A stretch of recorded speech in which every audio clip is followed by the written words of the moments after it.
मेरे प्यारे बच्चों, अभी हम लोग 5.1 प्रश्नावली का क्वेश्चन नंबर 4 को हम लोग कंप्लीट करने वाले हैं। ठीक है, इसके पहले के सारे क्वेश्चंस को मैं कंप्लीट कर दिया हूं। आप मेरे साथ बने रहिए और इन सभी क्वेश्चंस को हम इतना आसानी से आपको बताने वाले हैं कि एक बार आप पढ़ोगे और कभी भी नहीं भूलोगे। यानी आपका ये सारा पार्ट इतना आसान आपके लिए होने वाला है कि आपको मजा आ जाएगा मेरे साथ क्वेश्चंस करके। तो चलिए हम लोग एक एक करके क्वेश्चंस को स्टार्ट करते हैं। देखिए, पहला पार्ट बच्चों आपका जो है वो आपका क्या है कि सबसे पहले मैं आपको एक्सप्लेन कर दूं कि क्वेश्चन में करना क्या है, फिर हम लोग क्वेश्चन को स्टार्ट करेंगे। देखिए, क्वेश्चन में क्या करना है, भैया बोल रहा है निम्नलिखित में से कौन कौन एपी है। मतलब ये जो 1 से लेकर के 15 तक का पार्ट दिया है, इसमें सबसे पहले आपको बताना कि इसमें कौन सा एपी है। सबसे पहले एपी को पहचानना है। अगर आपको पता है पहचानना तो अच्छी बात है, नहीं पता है तो हम आपको इसको भी बताएंगे कि आपको सबसे पहले एपी को कैसे पहचानना है। यदि एपी है, अगर वो पहचान लिया आपने कि वो एपी है, तो सार्वंतर ज्ञात कीजिए। हमको सार्वंतर यानी डी का मान बताना है और इसके 3 और पद लिखिए। अगर वो एपी रहेगा तो हमको डी का मान बताना है और इसके अगले 3 पद को भी लिखना है। तो देखिए, हर सवाल में 4 पद दे दिया है, पहला, दूसरा, तीसरा, चौथा, और आगे का 3 पद हमको और बताना है। तो देखिए, पहला पार्ट भाई आपका बोल रहा है कि ये एक सीरीज दे दिया यानी श्रेणी दे दिया, ये एपी है कि नहीं आपको बताना है। बहुत ही आसान है। एपी बताने के लिए, पहचानने के लिए सिंपल सा आसान तरीका होता है, आप यहाँ पर सार्वंतर निकाल लीजिए। सार्वंतर निकालने का मतलब क्या होता है कि अगले में से पिछले को माइनस करना है। तो ये समझ लीजिए आपका पहला पद, इसको हम लोग A1 मानेंगे, इसको A2 मानेंगे, इसको A3 मानेंगे और इसको A4 मानेंगे। हर सवाल में हम लोग ऐसे ही करने वाले हैं।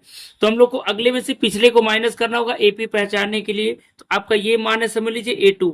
आपको A2 में से A1 को घटा देना है। तो 4 है और A1 है 2, 4 में से 2 घटा दो, उत्तर कितना आ जाएगा 2। एक बार आपने सार्वंतर निकाला और निकालिए, अब फिर अगले में से पिछले को माइनस करिए। समझ लीजिए आपका ये A3 है, तो आपको क्या करना है, A3 में से बच्चों आपको A2 को क्या कर लेना है, घटा लेना है। तो अगर आप A2 को घटा लेते हो तो देखिए आपको क्या मिलेगा, ये 8 है और ये 4 है। तो 8 में से आप 4 घटा लो, उत्तर कितना आ गया, 4 आ गया।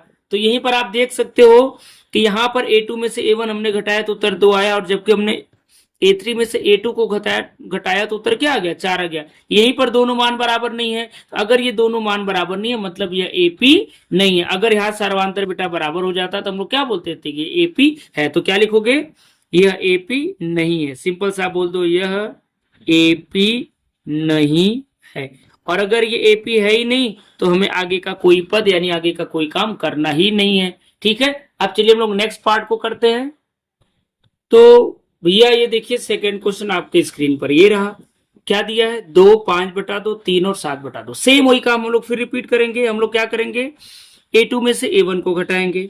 तो A2 में से A1 को घटा लीजिए। मैं पहले बता चुका हूं कि पहला A1 है, ये A2 है, ये A3 और A4 है। तो A2 यहाँ पर कितना है, 5/2 और A1 कितना है, 2। अब घटाना यहाँ पर बहुत ही आसान है। आप क्या लोगे, लघुत्तम लेकर के इसको घटा सकते हो। तो समझ लीजिए 5 है, मैं यहाँ पर डायरेक्ट कर देता हूं। तो 2 दूना 4, तो ऋण 4 और बटा 2। 5 में से 4 घटा लो तो 1/2 उत्तर आ गया। तो यहाँ पर A2 माइनस A1 1/2 आ गया। ऐसे हम लोग क्या करेंगे, A3 माइनस A2 करेंगे। तो ये आपका 3 है, देखिए यहाँ पर 3 है और ये 5/2 है। तो 3 ऋण 5/2। यहाँ पर अगर आप करोगे तो 3 दूना 6 ऋण 5/2 बराबर 1/2। अब देखिए यहाँ पर ये दोनों ही समान आ गया। तो आप कम से कम एक बार और निकाल लीजिए, ठीक है, और हम लोग का क्लियर हो जाए कि ये एपी है कि नहीं है। तो अब हम लोग चौथे में से तीसरे को घटा लेते हैं, यानी A4 माइनस A3 कर देते हैं। तो A4 आपका कितना है बच्चों, 7/2, और ये कितना है आपका 3। तो 7/2 में से 3 घटाएंगे तो 2 3 6, यानी 7 ऋण 6/2। तो ये भी उत्तर कितना आ गया, 1/2 ही आ गया। तो यहाँ पर देखिए हम लोग जितनी बार निकाले हर बार आंसर क्या आ रहा है, उत्तर क्या आ रहा है आपका, समान आ रहा है। इसका मतलब यह एपी है, ये कंफर्म हो गया। अतः यह एपी है। आप क्या लिखोगे, अतः यह एपी है। और आपको याद होगा अगर एपी है तो हमको डी बताना है। तो भैया यही डी होता है, दूसरे पद में से पहले पद को घटाने के बाद जो उत्तर आता है यही तो डी है। तो सीधा सीधा सार्वंतर यानी जिसको डी बोल रहा है, आप इसको सार्वंतर बोल लीजिए। और सार्वंतर को किससे प्रदर्शित करते हैं, डी से। तो डी का मान 1/2 हो गया। दूसरा काम आपका हो गया। तीसरा और बोल रहा है, क्या बोल रहा है तीसरे में, आपको बोल रहा है कि भैया बताइए कि इसके अगले 3 पद कौन होंगे। तो देखिए ये मैं आपको आसान सा तरीका बता रहा हूं अगला 3 पद लिखने का। ये पहला है, ये दूसरा है, ये तीसरा, ये चौथा है। चौथे के बाद अगला पद क्या आएगा, पांचवा। तो पांचवें पद को अगर हम लोग A5 लिखें, और A5 लिखने का तरीका होता है A धन 4D, यानी जब पांचवा पद लिखना हो तो D में एक कम करके आपको लिख देना A धन 4D। अब A का मान आपको पहले से ही पता है कितना है, जो पहला पद होता है वही बच्चों A होता है। तो A का मतलब हो गया 2 और धन 4 और गुणे D, D का मतलब कितना, देखो D भैया आपने निकाला 1/2, काट लो, 2 दूना 4। अब क्या मिला, 2 धन 2, और 2 में 2 जोड़ दोगे तो उत्तर क्या आ जाएगा, 4 आ जाएगा। इस तरीके से हमारा पांचवा पद आ गया। सेम ऐसे अगर आपको छठवां पद लिखना है तो A धन 5D हो जाएगा। क्या हो जाएगा, A धन 5D हो जाएगा। तो फिर से वही A का मतलब हो गया 2 और यहाँ पर 5 और D का मतलब फिर से 1/2 हो गया। तो यहाँ पर देखिए 2 से तो ये कटेगा नहीं, तो ये 5/2 ही रहेगा। तो लघुत्तम लेके हल करोगे तो 2 दूना 4 धन 5/2 और 4 में 5 जोड़ेंगे तो उत्तर क्या आ जाएगा, 9/2। तो हमारा भैया छठवां पद जो आ गया वो क्या आ गया, 9/2 आ गया। ऐसे सातवां निकाल लीजिए, क्योंकि अगला 3 पद हमको बताना है। 4 तो पहले से दिया था, 4 और 3 मिलकर 7 होता है। तो सातवें पद को फिर हम लोग क्या लिखते हैं, A धन 6D। बहुत आसान होता है, जो पद पूछे उसमें D में एक कम करके आप लिख दो। सातवां पूछ रहा तो एक कम कर दो। A का मतलब यहाँ पर कितना है, 2 और धन 6 गुणे D का मतलब कितना, 1/2, 2 3 6। अब 3 और 2 जोड़ लो, कितना उत्तर आ जाएगा, 5। इस तरीके से जो अगला 3 पद हो गया वो 4 हो गया, 9/2 हो गया और 5 हो गया। आई होप आपको ये चीजें समझ में आ रही होंगी जो मैं आपको बता रहा हूँ। अगर वीडियो अच्छा लग रहा है तो वीडियो को जल्दी से लाइक कर लीजिए। अगर आप पहली बार हमारे चैनल पर विजिट किए तो चैनल को भी सब्सक्राइब जल्दी से कर लीजिए। अब चलिए हम लोग नेक्स्ट क्वेश्चन की तरफ बढ़ते हैं। अब चलिए भैया देखिए नेक्स्ट क्वेश्चन क्या बोल रहा है। अब फिर से वही काम करना है आपको, 3.2 में से 1.2 घटाना है, यानी A2 में से A1 को हम लोग को घटा लेना है। तो ऋण 3.2 अब घटाना है बच्चों, तो आपको यहाँ पर क्या लिखना है, ऋण लिखना है। किसको घटाना है, ऋण 1.2 को। ध्यान देना है, देखिए ये ऋण 3.2 था, हमने उसको लिखा, फिर घटाने के लिए ऋण लगाया। किसको घटाना, ऋण 1.2 को, तो फिर से ऋण 1.2 आपको लिख लेना है। अब देखो आपको पता ना चाहिए कि ऋण का ऋण में गुणा करते हैं तो उत्तर क्या आ जाता है, धन। यानी हो जाएगा ऋण 3.2 और यहाँ पर धन 1.2। सिंपल सा बात है कि 2 में से 2 घटाएंगे उत्तर आ जाएगा 0। एक धन एक ऋण है तो हमेशा घटाते हैं। 3 में से 2 घटाएंगे तो कितना आ जाएगा, 2। यानी 3.2 में से 1.2 घटा दोगे तो उत्तर 2 आएगा। लेकिन चूंकि ऋण का मान बड़ा इसलिए उत्तर किस में आएगा, ऋण में। यानी कुल मिला जुला करके आंसर आपका क्या आ गया, ऋण 2 आ गया। ठीक है, अब चलिए हम लोग अगला करते हैं।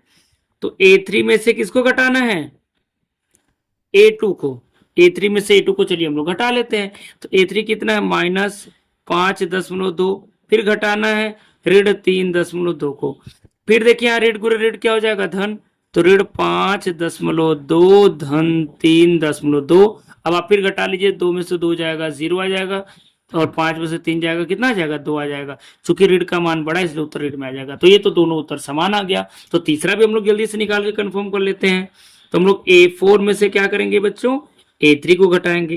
प्रोसेस आपको सेम ही करना है, ठीक है। तो ऋण 7.2 और ऋण करना है ऋण 5.2। फिर से वही काम, ऋण गुणे ऋण धन हो जाएगा। तो -7.2 ये +5.2। अगर आप इसको घटा देते हैं तो उत्तर फिर से ऋण 2.0 ही आएगा। आप ये दशमलव के बाद 0 लिख भी सकते हैं, नहीं भी लिख सकते, इसका कोई मतलब नहीं होता दशमलव के बाद 0 लिखने का। ठीक है, तो यहाँ पर भी आप देख रहे हैं कि उत्तर ऋण 2 ही आ रहा है, क्योंकि 7 में से 5 घटाओगे तो 2 में से 2 घटाओगे 0 आ जाएगा। तो यहाँ पर सार्वंतर क्या आ जाएगा, समान आता है या AP है। तो लिखोगे चूंकि सार्वंतर समान आता है या AP है। मैं शॉर्ट में लिख देता हूं, अतः यह AP है। AP हो गया। अब AP है तो आपको D बताना है। तो D का मान भी सीधा सीधा ये जो निकाल रहे हो वही तो D है, क्योंकि D कैसे निकालते हैं, दूसरे पद में से पहले पद को घटा करके। तो ऋण 2 आ गया। अब अगर AP है तो हमको एक काम और बढ़ा दिया है। क्या करना है कि हमको अगला 3 पद बताना है। तो 4 पद तो ऑलरेडी सब सवाल में दिया है, तो अगला पद 5वां पद हो जाएगा A5। और अभी आपको मैं बताया A5 का मतलब क्या होता है, A धन 4D। अब फटाफट करते जाइए। A का मतलब देखिए ऋण 1.2 है और धन 4 गुणे D का मतलब कितना है, ऋण 2। देख लो ध्यान से, 4 दूना 8, तो ऋण 1.2 और ऋण 4 दूना 8। अब आप दोनों जोड़ लो, 8 और 1 कितना हो जाएगा, 9 हो जाएगा आई थिंक। अब दोनों ऋण है तो आपको जोड़ना है, तो 8 और 1 9, तो ये ऋण 9.2 आपका अगला पद आ जाएगा। आ रहा है समझ में। नेक्स्ट अब मैं जल्दी जल्दी करता जा रहा हूँ क्योंकि अब आपको समझ में आ गया होगा। तो ए धन 5D, ए का मतलब हो गया ऋण 1.2, धन 4 गुणे डी का मतलब कितना है, सॉरी ये 5 है ना, 4 नहीं, इस बार 5 रहेगा, गुणे ऋण 2, तो ऋण 1.2 और ये ऋण 5 दूना 10, दोनों जोड़ लो तो ऋण 11.2। अगला क्या हो जाएगा, A7 यानी हमारा ये 8वां पद है, तो ए धन 6D।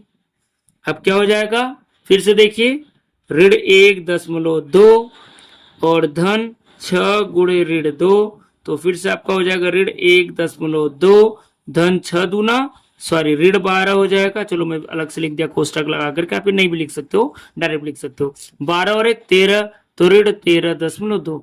इस तरीके से भैया आपका ये अगला 3 पद हमारा पता चल गया। आई होप आपको वीडियो एंजॉय कर रहे होंगे और आपको मजा भी आ रहा होगा। अब चलिए हम लोग नेक्स्ट क्वेश्चन की तरफ बढ़ते हैं, जो पार्ट नंबर 4 है। तो चलिए भैया देखिए, ये चौथा पार्ट में फिर से वही काम हम लोग करते हैं। A1 A2 A3 और A4 है, तो A2 माइनस A1 निकाल लेते हैं। तो ऋण 6 ऋण 10 हल कर लीजिए यहाँ पर, तो ऋण गुण ऋण धन हो जाएगा, ऋण 6 धन 10। अगर आप हल करते हो तो 10 में से 6 घटा दो, उत्तर कितना आ जाएगा, 4।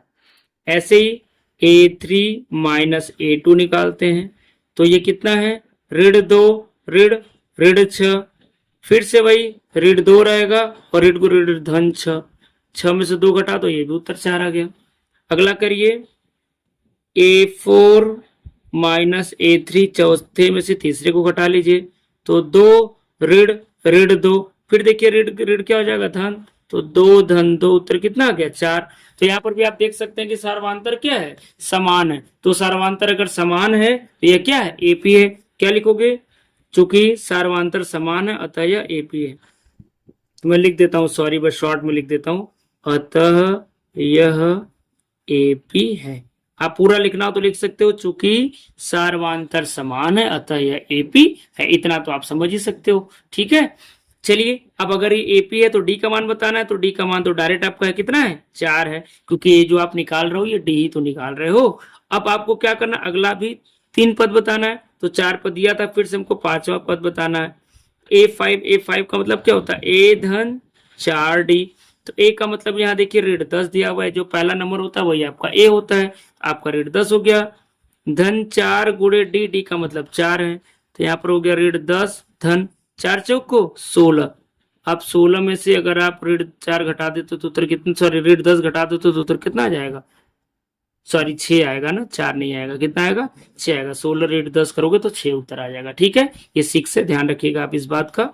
अब चलिए हम लोग 6वां पद निकाल लेते हैं, 6वां नहीं सॉरी ये 7वां पद हो जाएगा।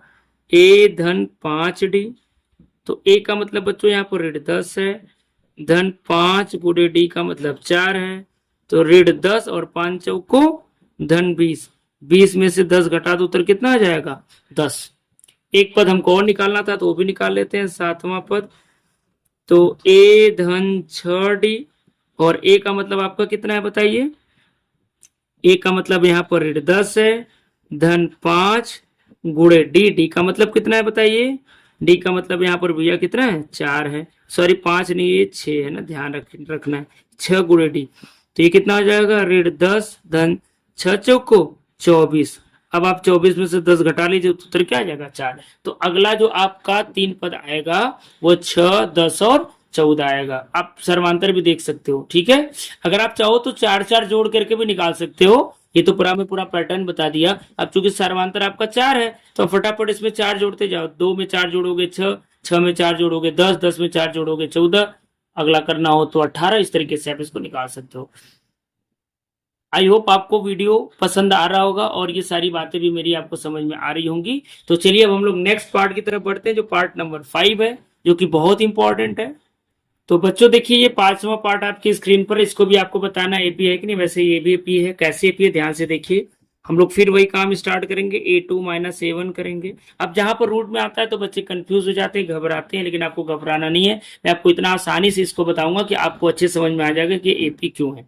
तो देखिए, ये 3 धन कड़ी में 2 है और ऋण क्या करना है, 3 करना है भाई, दूसरे में से पहले को माइनस करना है। देखिए धन 3 ऋण 3 कट गया, ये दोनों क्या हो गया, कट गया, सिर्फ क्या बचा, कड़ी में 2 बचा, यानी अंडर रूट 2 बचा। ऐसे ही हम लोग A3 में से A2 को घटा लेते हैं।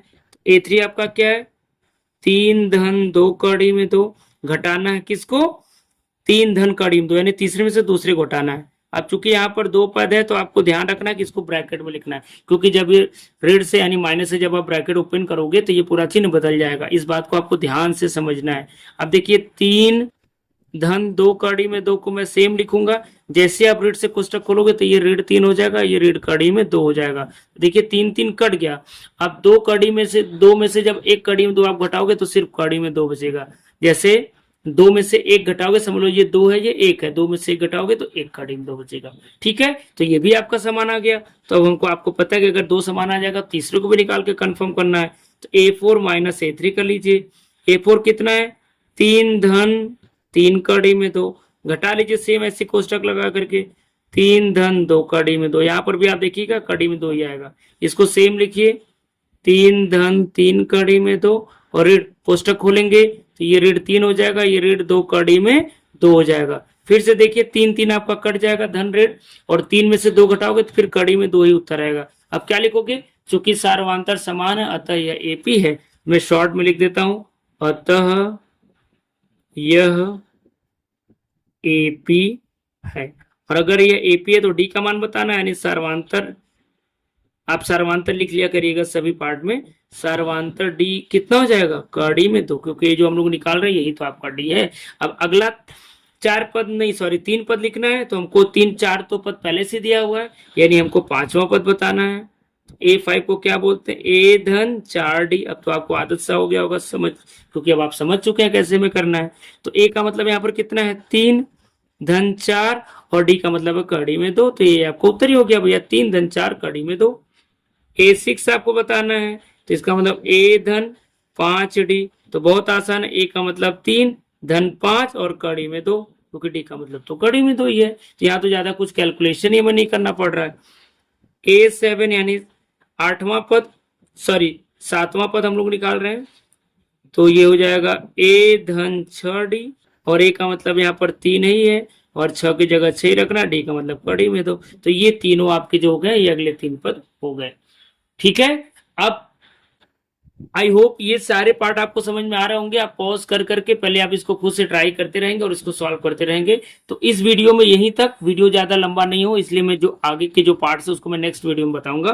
तो इस वीडियो में यहीं तक। अगर वीडियो को अभी तक आपने लाइक नहीं किया तो वीडियो को लाइक कर लीजिए। अगर आप पहली बार हमारे चैनल पर विजिट किए तो चैनल को भी सब्सक्राइब कर लीजिए। नेक्स्ट वीडियो में हम लोग इसके अगले पार्ट्स के साथ मिलेंगे, तब तक के लिए थैंक यू सो मच।